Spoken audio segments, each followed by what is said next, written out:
Broken off old flange screws can stop a replacement flange from seating and must be removed cleanly to avoid damaging the pipe or floor.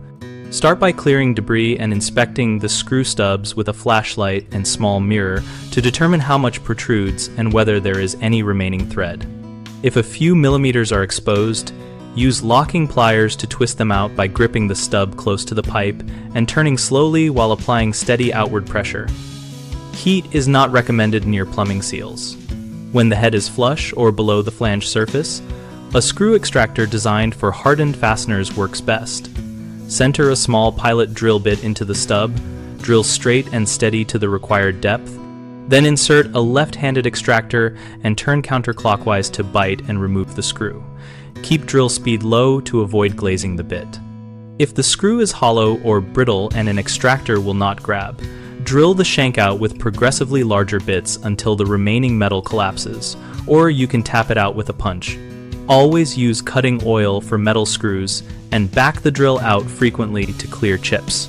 For corroded or brass screws that will not budge, carefully enlarge the hole and install a slightly larger screw or use a short sleeve insert to restore the thread, making sure the new fastener material is compatible with the flange and drain to prevent future galvanic corrosion. After removal, clean the hole of metal shavings, test fit the new flange, and use stainless steel screws and a bead of plumber-grade sealant where the flange meets the toilet base to protect the joint.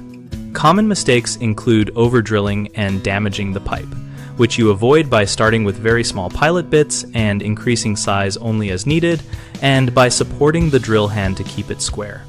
Another frequent issue is applying too much torque with pliers or an extractor and cracking the flange or deforming the drain seat. So use steady, controlled force and stop if the flange moves. Replace the flange if compromised.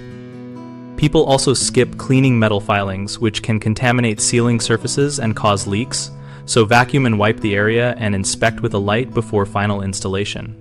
We run BigHomeProjects.com to connect homeowners with local contractors and to share practical how-to guides like this one. We also host an active discussion community where users and professionals exchange tips, ask questions, and post project photos.